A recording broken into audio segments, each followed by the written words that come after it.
यो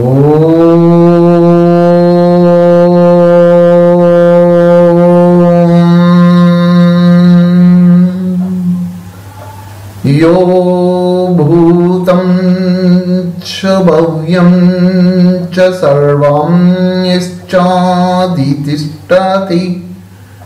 स्वर्यस्य च केवलं तस्मै ज्येष्ठाय ब्रह्मणे नमः। ओम सामवेदं प्रपाठकं 1 అర్థము 2 దశతి 4 మంత్రం 10 ఆత్మ తన కర్మలను బట్టి మానవ శరీరము లేదా పశుపక్షాదుల శరీరములను ధరించును. పార్ట్ బి ఆఖరి భాగం. ఈ విధమైన కర్మలు చేసేసి ఈ క్షమాపణ చేసేసి దోష పరిణాహారము ఇది చేసేస్తే అది చేసేస్తే నా పాపాలు పోతాయంటే ఎవరు భయపడతారండి? అందరు ఇష్టానుసారంగా చేసుకుంటూ పోతారు. తిరిగి దైవం మీరు చెప్పిన ప్రకారంగా ఇవన్నీ ఇవి చేసేయండి అవి చేసేయండి అని ఇలా భావాజాలంలోకి వెళ్ళిపోయి భ్రమలలోనికి వెళ్ళిపోయి భ్రాంతిలో పడిపోయి వాళ్ళ కర్మలు చేసుకుంటూ వచ్చేస్తున్నారు. మొట్టమొదట ఖండించాలి వాళ్ళని. నువ్వు ఏం పాపం చేసావో డిడే మిస్టేక్ ఏమన్నా వాడు పనిష్యుడు. నువ్వు తప్పు చేస్తూ నీ శిక్ష వచ్చి తీరతాది. కర్మఫల ప్రదాత పరమాత్మ యత్కృతం కర్మ తత్ఫల ప్రదాత. నువ్వు ఏం కర్మ చేస్తున్నావు దానికి ఫలితం ఇచ్చేస్తాడు. దాన్ని ఎవడు తప్పించడు. సాక్షాత్ పరమాత్మయే తప్పించడు. పరమాత్మయే ఫలానా కర్మఫలం ఇచ్చిన తర్వాత దాన్ని తప్పించే అధికారం ఇంకెవరికి ఉందండి? ఆలోచించండి ప్రేక్షక మహాశైలు. తప్పులు చేయకండి, పొరపాట్లు చేయకండి. మీ సత్యంగా మీరు ఉండండి. ఆ పరమేశ్వర మిత్రుడు ఎప్పుడు ఉంటాడు, మీ హృదయంలో ఉంటాడు. ఆయన ఎక్కడో ఉండడు. మీరు చేస్తున్న ప్రతి పని చూస్తాడు. మిమ్మల్ని ఎప్పుడు నిరంతరం మీ సంకల్పం తెలిసిపోతుంది, మీ మాట తెలిసిపోతుంది, మీ కర్మలు తెలిసిపోతున్నాయి. ఆయన ఎక్కడ ఉన్నాడు? మీ లోపల ఉన్నాడు, మీ బయట ఉన్నాడు, మీ చుట్టూ ఉన్నాడు, అంతా ఉన్నాడు. ప్రతి క్షణం ప్రతి మూమెంట్ ఆయన చూస్తున్నాడు. చూస్తూ వెంటనే మీ దానికి ఫలాలు ఇచ్చేస్తున్నాడు. దానికి సీరియల్గా మీకు ఆ ఫలాన్ని ఈ జన్మలోనో లేకపోతే వచ్చే జన్మలోనో అవన్నీ మీరు అనుభవించుకుంటూ వస్తుంటుంటారు. అప్పుడు కర్మ అనుభవించుడు కుయ్యోమో అని బాధపడిపోతూ ఓ దేవుడా నేను ఏ కర్మ చేశాను, నాకు ఇలాంటి కర్మ వచ్చి పడింది, ఈ బాధ వచ్చి పడింది, నన్ను ఈ కోడలు చూడటం లేదు, ఈ కొడుకు చూడటం లేదు, ఇది ఇంజనీర్లు వేయటం లేదు, నాకు ఎందుకు ఈ కర్మ వచ్చి పడింది అన్నప్పుడు బాధపడతాం. అప్పుడు బాధపడేది ఎదురు. ఇప్పుడు కర్మ చేసేటప్పుడు అమ్మో ఈ కర్మ చేయకూడదు, నేను జాగ్రత్తగా ఉండాలి, నాకు ఈశ్వరుడు నా ఎదురుగా ఉన్నాడు, నేను చేసిన తప్పుకి పనిష్మెంట్ అంటనే వచ్చేస్తుంది అనే స్పృహ కలిగి ఉండాలి కదా. ఇప్పుడు అబ్బే ఇప్పుడు ఉండం. మూర్ఖత్వం, ముండితనం, అవిద్య. కాబట్టి ప్రవచనకారులు ఇక మీదటి నుంచైనా మిమ్మల్ని నేను రిక్వెస్ట్ చేస్తున్నా, నమస్కరిస్తున్నా, వేదాలలో ఉన్న సత్య జ్ఞానాన్ని బోధించండి, యథార్థ సత్యాన్ని చెప్పండి. సరే, ఈ మంత్రంలో మానవ ఆత్మ శరీరము, ఇక్కడ తండ్రి అన్నాడు, పరమాత్మ మీకు తండ్రి అని అన్నాడు. అసలు ఈ శరీరం అనేటటువంటిది మనకి ఎలాగ ఉత్పన్నమయ్యింది అని గ్రహిస్తే కల్పం, నెక్స్ట్ కల్పం. ఈ కల్పంలో ప్రళయమైంది. ప్రళయం అయిపోయిన తర్వాత అందరము శరీరాలు పోయాయి. నెక్స్ట్ కల్పం ప్రారంభమవుతుంది. శరీరం యదా వ్యాప్నోతి చాపుత్కర్మతీశ్వర గృహీత్వైతాని సంయాత్య వాయుగంధాని వాసయాత్ అని చెప్పారు. గత కల్పము ప్రళయం అయిపోయింది, సర్వజీవులు నశించిపోయాయి. నెక్స్ట్ కల్పం మళ్ళా ప్రారంభమైంది. ఆ నెక్స్ట్ కల్పం ప్రారంభమైనప్పుడు పరమాత్మ సూర్య చంద్ర నక్షత్రాల గత కల్పములు ఏ విధంగా అయితే తన రచన చేస్తారో అదే విధంగా నూతన రచన చేస్తాడు. ఆ నూతన రచన చేసినప్పుడు పరమాత్మయే వేలాది మంది యువతీ యువకులను ఈ శరీరాన్ని సృష్టిస్తాడు. అక్కడ తండ్రి అయ్యాడు మనకి. ఇవన్నీ ఉన్నాయి. అదన్నమాట తండ్రి. ఇక్కడ మనకి పరమాత్మ మీకు మాతగా తండ్రిగా స్వీకరించండి. మరి అప్పుడు అక్కడ మనం నూతన జన్మకు వచ్చినప్పుడు, అప్పుడు కాకపోతే ఇప్పుడు మళ్ళీ మనం చనిపోతాము, మళ్ళీ జన్మకు వస్తాం. ఈ జన్మ వచ్చినప్పుడు లాస్ట్ టైం మీకు చెప్పాను, కర్మ శరీరములు భోగ శరీరములు 2 శరీరాలు ఉన్నాయి. కర్మ శరీరము ఇదిగో దేహము, భోగ శరీరము ఈ పశుపక్షాలు. ఇక్కడ అదే చెప్తున్నాడు, జీవాత్మ మృత్యు కాలమున శరీరమును వదిలివేసినప్పుడు సూక్ష్మ శరీరముతో దానితో విద్యామానమై ఉండును. శరీరాన్ని విడిచిపెట్టినప్పుడు యాస్ట్రల్ బాడీస్ తోటి ఈ శరీరము, ఈ స్థూల శరీరం నుంచి ఈ సూక్ష్మ శరీరం విడుదల చెందుతుంది, విడుదలైపోతుంది ప్రకాశ శరీరంతో. ఆ ప్రకాశ శరీరంతో విడుదలైనప్పుడు దాన్ని కూడా ప్రయాణం చేస్తాయి. ఏమిటవి? మనస్సు, బుద్ధి. ఈ రెండు కూడా దాంతో ఉంటాయి, వెళ్ళిపోతాయి. వెళ్ళిపోయినప్పుడు ఎలా వెళ్ళిపోతాయి? ఇక్కడ నువ్వు ఏ ఏ కర్మలు చేస్తూ వచ్చావో, శరీరం యదా వ్యాప్నోతి యచ్చాపుత్కరమతీశ్వర గృహీత్వైతాని సంయాతి వాయుద్ధందాని వాసయాత్. ఈ వాసన, ఈ పుష్పం నుంచి ఈ సుగంధం ఎలాగైతే గాలి తీసుకొస్తుందో మీ దగ్గరికి, అలాగనే శరీరం విడిచిపెట్టినప్పుడు, ఆత్మ వెళ్ళిపోతున్నప్పుడు ఈ ప్రకాశ శరీరంతో ఇవి కూడా ప్రయాణం చేస్తాయి. ప్రయాణం చేసి ఎక్కడికి వెళ్తాయంట? వీడి కర్మ సెటిల్మెంట్కి రెండో జన్మకి వెళ్ళిపోతాయి. ఈ రెండవ జన్మ అనేటటువంటిది మానవ జన్మ రావాలా, పశుపక్షాదుల జన్మ రావాలా అని డిసైడ్ అయిపోతుంది. ఇక్కడ శుభకర్మలు, శ్రేష్ఠ కర్మలు అయితే మానవ జన్మకు వచ్చేస్తావు, ఆ బ్యాలెన్స్ ఎక్కువగా ఉంటే. అలాగా కాకుండా అశుభ కర్మల బ్యాలెన్స్ ఎక్కువగా ఉండినట్లయితే, ఇదిగో ఇక్కడ చెప్తున్నాడు ఏమని, మరియు సూక్ష్మ శరీర చిత్తముతో ధర్మము అధర్మము పెరుగల శుభ అశుభ కర్మల సంస్కారముల ఆత్మతో వెళ్ళును. ధర్మముచే అది మనుష్య జన్మమును, అది తను చేసిన ధర్మ కార్యముల వలన మానవ జన్మ లభిస్తుంది. ఎందుకు మానవ జన్మ లభిస్తుంది? శ్రేష్ఠ కర్మ చేశాడు, ఆ చేసిన కర్మలన్నీ కూడా కామ్యకర్మలే జరిగాయి. ఆ కామ్యకర్మలు అనుభవించాలి కదా. ఆ కామ్యకర్మలు అనుభవించడానికి గాను వాడే కర్మ చేశాడు కాబట్టి ఆ మానవ జన్మతోటి ఆ కామ్యకర్మ అనుభవిస్తాడు. ఎప్పుడు ఈ యొక్క శ్రేష్ఠ కర్మలు పెరిగినప్పుడు, వీటి బ్యాలెన్స్ ఎక్కువగా ఉన్నప్పుడు. అలాగా కాకుండా అధర్మమైనటువంటి కర్మలు, నీచ కర్మలు, దుష్ట కార్యాలు, దుష్ట క్రియలు ఎక్కువగా, ఈ బ్యాలెన్స్ పెరిగిపోయాయి. ఆ అధర్మం పెరిగిపోయింది, అది మళ్ళీ సెటిల్ చేసుకోవాలి. అందుకేం చేస్తున్నాడు? పశుపక్ష్యాదుల, ఇక్కడ చెప్తున్నాడు, అధర్మముచే పశుపక్ష్యాదుల క్రిమి కీటకాదుల జన్మమును పొందును. ఇప్పుడు చెప్పండి, ఇక్కడ కన్నించి చెప్తున్నాడు, మానవ ఆత్మ శుభ అశుభ కర్మములు, ధర్మము అధర్మము, ఈ కర్మలు ఏది ఎక్కువ బ్యాలెన్స్ ఉంటే ఆ బ్యాలెన్స్ కి ఆత్మ విడిపోయి ఇటు భోగ శరీరమైనా అనుభవిస్తుంది, అటు కర్మ శరీరమైనా అంటే మానవ శరీరైనా అనుభవిస్తుంది. మరి ఏ ప్రమాణముతోటి మానవాత్మ పశుపక్షాదులలో జన్మ తీసుకోదు, మానవాత్మ మానవాత్మగానే జన్మ తీసుకుంటాది అని ఇక్కడ రిఫరెన్స్ చూపించాలి. ఈ ఆధ్యాత్మిక సంస్థ చెప్పటం లేదు. అదే సుబ్బయ్య గారు మీరేం చెప్తారండి?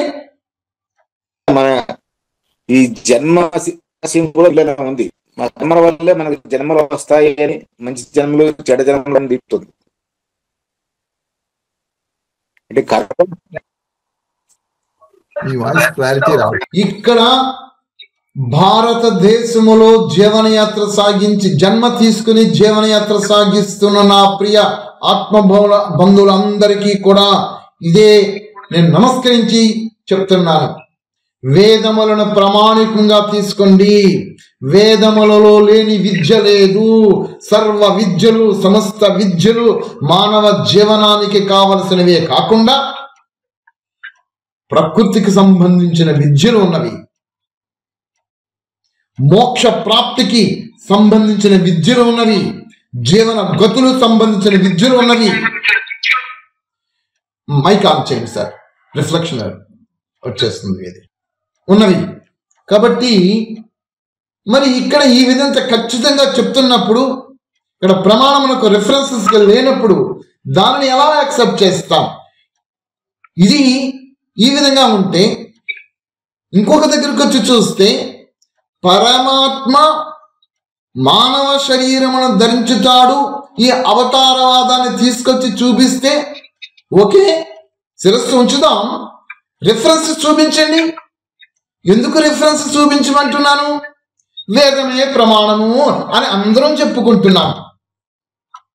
అటు ఆధ్యాత్మిక సంస్థ పీఠాధిపతులు కూడా, అటు ప్రవచనకారులు కూడా ఇటు గురువులు బాబాలు ఆధ్యాత్మిక జ్ఞానాన్ని బోధిస్తూ వచ్చేటటువంటి వీరందరూ కూడా వేదాలే ప్రమాణం అండి, వేదాలే ప్రమాణం అండి అని అంటున్నప్పుడు ఓకే, వేదాలే ప్రమాణము. వేదం కానిది ఇంకొకటి ఏది కూడా లేదు కదా. మరి వేదము కానిది ఇంకొకటి లేదు అని అంటున్నప్పుడు వేదాలలో ఏది అయితే ఉన్నదో దానిని ప్రజల మధ్యకి తీసుకొచ్చి చూడాలి, చెప్పాలి అనేటప్పుడు వేదాలలో పరమాత్మ లీలా మనుషు శరీరం ధరించుతాడు అని ఎక్కడైనా ఒక మంత్రం చూపించండి. ఈ ఆధ్యాత్మిక సంస్థ పీఠాధిపతులు కావచ్చును, ఈ యొక్క గురువులు బాబాలు సాధువులు సన్యాసులు కావచ్చును, యాక్సెప్ట్ చేద్దాం వేదాలలో ఉంటే. ఎందుచేత వేదము ఈశ్వరీయము కాబట్టి, వేదకర్త పరమాత్మ కాబట్టి. అక్కడ అది ఎలాగ ఉన్నదో ఇక్కడ ఇది కూడా అలాగే కనబడుతున్నది.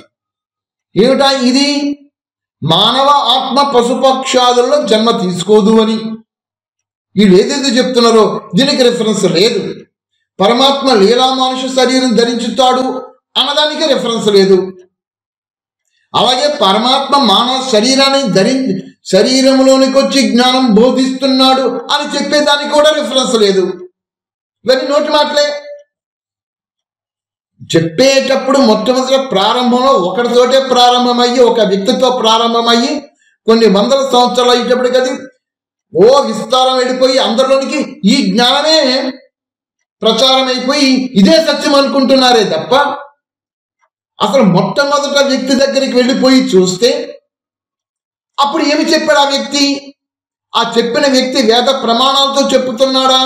మనకి 18 రకాల 8 రకాల ప్రమాణములు కనబడుతున్నాయి, దాంతో చెప్పుతున్నాడా అని ఆలోచించి చెప్పేటటువంటి విధానం పరీక్షించి చేసేవాడు ఎవరు లేకపోయారు ఆ రోజుల్లో. ఇంత మీడియా లేదు కాబట్టి. ఇప్పుడు మీడియా వచ్చి పడిపోయింది కదా. ఏం చెప్తున్నారో రెఫరెన్సెస్ అడుగుతున్నాం. మేము ఎవరికి వ్యతిరేకము కాదు, ఎవరికి వ్యతిరేకము కాదు, అవిద్యకు వ్యతిరేకం. మీ సిద్ధాంతం ఎప్పుడైతే అవిద్యలోనికి వెళుతుందో దానికి వ్యతిరేకం. మీ సిద్ధాంతం జ్ఞాన ప్రమాణంతో ఉంటే శిరస్సు ఉంచేస్తాం, తిరుగులేదు. మరి మీ సిద్ధాంతం వేద ప్రమాణములతో ఉన్నదా? పరిశీలించండి. మిమ్మల్ని మేము పరిశీలించమని హృదయపూర్వకంగా విన్నవిస్తున్నాం. అంత తప్ప ఇంకోటి ఏమి కూడా కాదు. ఇది అందరం ఒక గూటి కిందకి రావాలి. భారతీయులమైనటువంటి మనమందరము కూడా వేద ప్రమాణములే, వేద జ్ఞానమే చెప్తున్నాము, వేద సారమే చెప్తున్నాము, వేదాలే చెప్తున్నాము అని చెప్పుకుంటూ వస్తున్నప్పుడు ఆ వేదాలలో ఏమైతే ఉన్నదో దాని గురించి మనం చెప్పాలి. దాంట్లో మాకు అర్థం కాకుండా ఉన్న విషయాలు ఉంటే ఇవి అడుగుతున్నా. ఇప్పుడు ఈ మీడియా ద్వారా, ఈ యూట్యూబ్ ద్వారా అడుగుతున్నా. ఇప్పుడు ఎవరైనా సరే మీరు కామెంట్స్ పెట్టండి. ఏమని అడుగుతున్నాను అంటే, వేదములలో పరమాత్మ లీలా మానుష శరీరం ధరించుతాడు, ఒక్క మంత్రం చూపించండి. వేదములలో పరమాత్మ మానవ శరీరంలోనికి వచ్చి జ్ఞానం బోధిస్తున్నాడు అని చూపించండి. వేదములలో పరమాత్మ ఆత్మ పశుపక్షాదులలో జన్మ తీసుకోదు, రిఫరెన్స్ ఒక్కటి చూపించండి.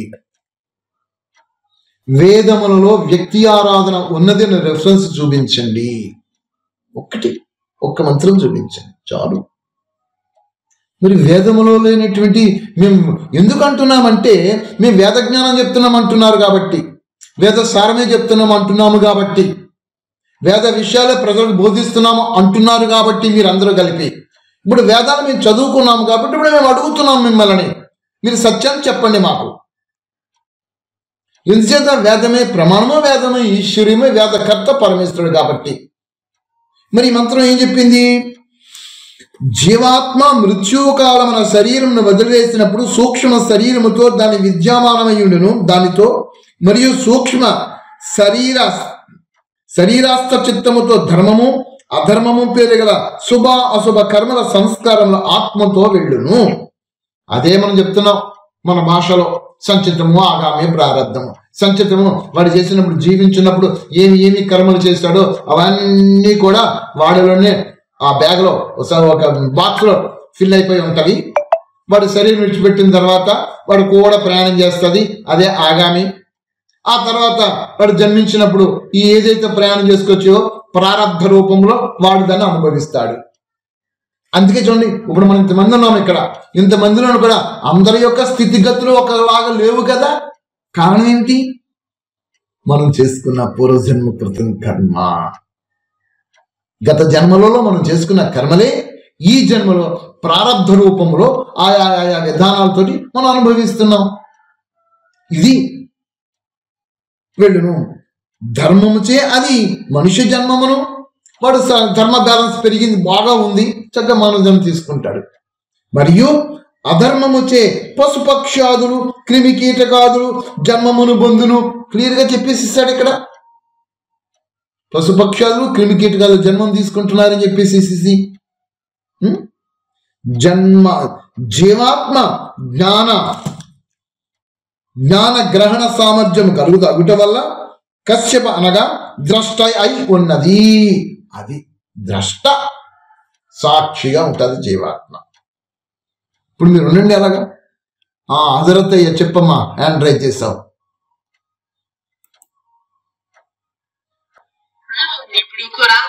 వీడియో ఆన్ చేయమ్మా, చెప్తాను. పశుపక్షాల జన్మలు ఇప్పుడు ఇచ్చాను అని అన్నారు కదా సార్. మరి అలాగే ఖురాన్లో కూడా అన్ని జన్మలు ఇచ్చాను అనేసి ఉంది కదా సార్. ఆహా మంచి ప్రశ్న వేసావమ్మా. ఖురాన్ అన్నా కూడా చెప్తాను చూడు. ఖురాన్లో కావచ్చు, బైబిల్లో కావచ్చు, ఆ ఖురాన్లో ఒక పరీక్ష నిమిత్తము జన్మించాను అని ఉంది కదా సార్ ఖురాన్లో. చెప్తానమ్మా, అదే చెప్తాను. ఖురాన్లోను బైబిల్లోను తీసి చూస్తే సృష్టి ఆదిలో వాళ్ళు ఈ పశుపక్షాదుల్ని సృష్టించినట్లుగా అక్కడ చెప్పాడు. ఆడమ్ అండ్ ఈవ్ని సృష్టించి ఆ పక్కటెముకలు తీసి మళ్ళా స్త్రీ పురుషులుగా సృష్టించి నరుని వలె నా పోలికన నరుని సృష్టించదును. నా వలె నా పోలికన నరుని సృష్టించదును అంటే నా వలె అంటే నా అక్కడ నరుడి పోలిక నా పోలిక ఒకటైపోయింది కదా. నరుడు నేను ఒకటైపోయాను కదా రూపధారణలోను. వేదం దగ్గరికి వచ్చినప్పటికీ వేదం ఏమని చెప్పింది? అజన్మ, అభోక్త, అవ్యక్త, అశరీరి, జనన మరణ రహిత, నిరాకార, నిరంజన, రూపం లేదని ఇక్కడ చెప్తుంది. వేదాలు అవే చెప్తున్నవి. మరి అక్కడ బైబిల్ కావచ్చు, ఖురాన్ కావచ్చు, అక్కడ వాళ్ళ జన్మలు ఏ విధంగా జరిగాయి అని ప్రశ్నిస్తే ఏ విధంగా అంటే నా వలే నా పోలికన, అంటే బైబిల్లో ఉన్న దేవుడు ఏ పోలికతో ఉన్నాడో ఆ పోలికతో అక్కడ వాళ్ళ జన్మలు జరిగాయి. బైబిల్ ఏ విధంగా ఏ పోలికతో ఉన్నాడు? నా వలే నా పోలికన నా నరుని సృష్టించున్నాడు అంటే నరుడి రూపము ఇక్కడ ఆ దేవుడి రూపము ఒకటే అని కనబడుతుంది అక్కడ.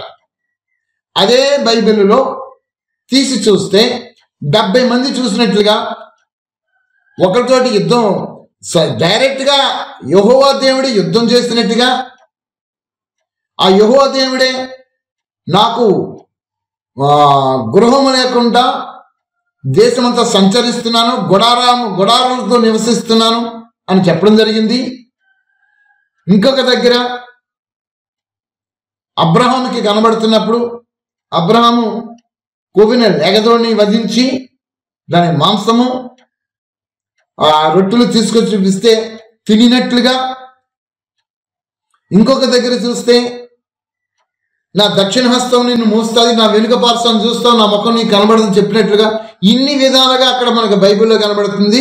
ఎందుచేతంటే యెహోవా దేవుడే అక్కడ అటు వారి ఖురాన్ దగ్గర చూసినప్పటికీ అబ్రాహాము సంతానమే ఒక దాస్య సంతానము, ఒకరు తన భార్య సంతానమైనప్పుడు ఆ దాస్య సంతానము విడిపోయి అక్కడ ముస్లిమ్స్గా అయిపోయినట్టుగాను ఇవన్నీ బైబిల్లో కనబడుతున్నవి.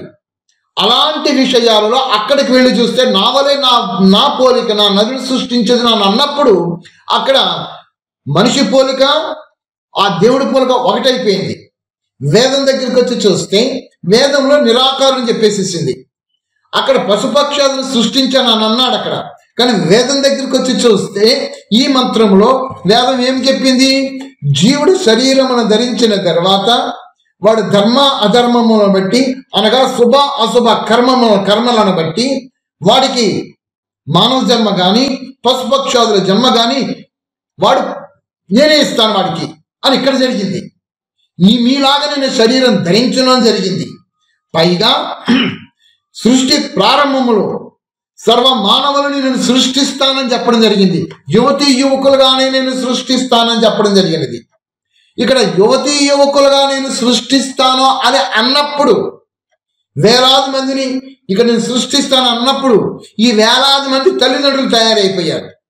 ఈ వేలాది మంది తల్లిదండ్రులు తయారైపోయినప్పుడు ఈ వేలాది మంది యువతీ యువకులు వాళ్ళ సంతానం పుడుతుంటే ఒకరికి మళ్ళీ ఒక తల్లిదండ్రులకి ఇంకొక తల్లిదండ్రులకి పెళ్లిళ్ళు చేస్తూ వస్తుంటే ఆ సంతానం అక్రమ సంతానం కాదు. అదే బైబిల్ దగ్గరికి వచ్చి చూస్తే ఆడమ్ నీవు దగ్గర నుంచి వచ్చినప్పుడు ఆ ఆడమ్ నీవుకి ఆ ఇద్దరికి పుట్టిన వాళ్ళు వాళ్ళ పరస్పరంలో మళ్ళీ వాళ్ళు సంభోగం చేసుకుని మళ్ళీ పిల్లలంటే వాళ్ళని ఏమంటారు చెప్పు తల్లి? వేదమే సర్వ మానవులకు కూడా ప్రామాణిక గ్రంథము. సర్వ మానవులకు ప్రామాణిక గ్రంథము వేదము. వేదాన్ని సరియైన విధానాలతో అర్థం చేసుకోలేనటువంటి కారణంగా రకరకాల విభేదాలతోటి రకరకాల మతాలతోటి ఎవరికి బుద్ధికి దోచిన జ్ఞానం వాళ్ళు చెప్పేసేసుకొని మతాల వ్యాప్తి చేసేసుకొని మానవ జాతిని చీల్చేసిస్తారు. దేవుడి పేరుతోటి మానవత్వాన్ని చీల్చేసిస్తారు. దేవుడి పేరుతోటి మతాన్ని సృష్టించేసిస్తారు.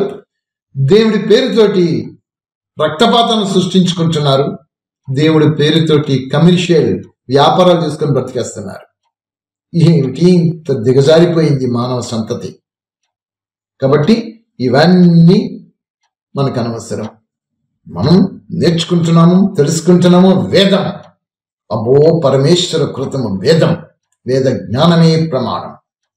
కాబట్టి ఇక్కడ మీ అందరికీ సంశయం తీరిపోయింది అని అనుకుంటున్నాను.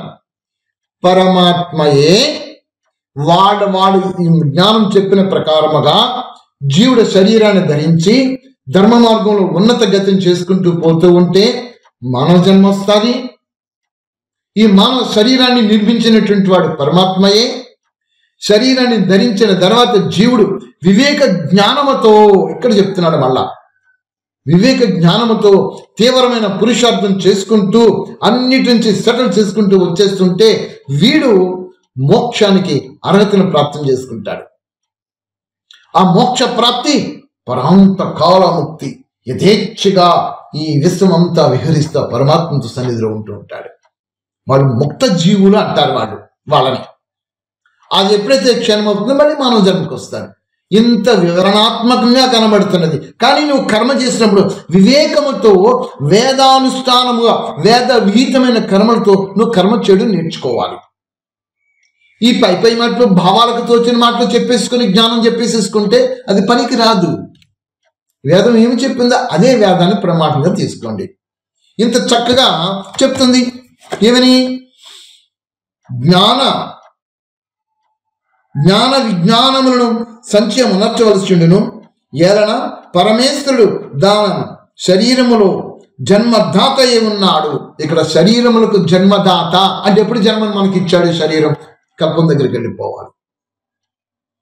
ఆ వేదంలో మళ్ళీ ఆమంత్రం ఒకసారి పెట్టే నేను అమైథున సృష్టి ప్రారంభంలో అమైథున కర్మతో ఈ శరీరముల పరమాత్మ సృష్టించాడు అని అక్కడ మనకు కనబడుతుంది వేదంలో. కావున తండ్రి యొక్క మహత్వం గురించి ఆలోచించి, ఎవరు తండ్రి నీకు ఇద్దరు తండ్రులు వస్తారండి. అయ్యా ప్రసాదరావు గారు, మీకేమైనా ఐడియా ఉందండి? మీకు ఇద్దరు తండ్రులు, మీకేమైనా ఐడియా ఉందా? లేదండి. విశ్వేశ్వరరావు గారు,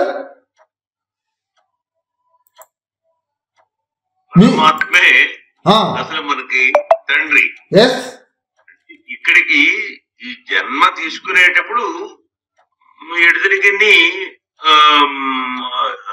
యోనులో ఉద్భవించడం జరిగింది కాబట్టి ఒక తల్లి తండ్రి ఇట్లాంటివన్నీ వస్తున్నదే తప్ప యాక్చువల్ గా అయితే మనకి పరమాత్మే తండ్రి. అలాగే భావించమని చెప్పారు. కరెక్ట్ మంత్రం చెప్తాం. పరమాత్మ మొట్టమొదటి శరీరాన్ని అనుగ్రహం ప్రసాదించాడు కూడా ఆయన తండ్రి అయిపోయాడు. ఆయన ఒకటి. రెండవ తండ్రి ఎవరు? ఇప్పుడు మనకున్న ఈ జన్మనిచ్చిన తండ్రి. ఈ శరీరాన్ని ఇక్కడ ఇప్పుడు ఈయన ద్వారా మనకు వచ్చింది. అసలు శరీరం రావడానికి మొదట ఆయనే కారకుడు కాబట్టి ఆయన తండ్రి. ఇప్పుడు ప్రజెంట్ ఈ శరీరానికి తండ్రి ఈయన. ఈ ఇద్దరు మనకు తండ్రులు. ఇంకొక తండ్రి కూడా ఉంటాడు సార్. ఆయన ఎవరు? జ్ఞానాన్ని బోధిస్తున్న గురువు మనకి తండ్రి, పితృ సమానులే. రామానుజు గారు అంతేనండి.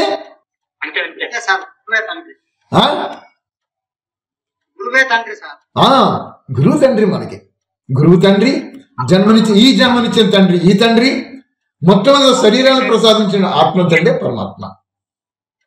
అది సరే.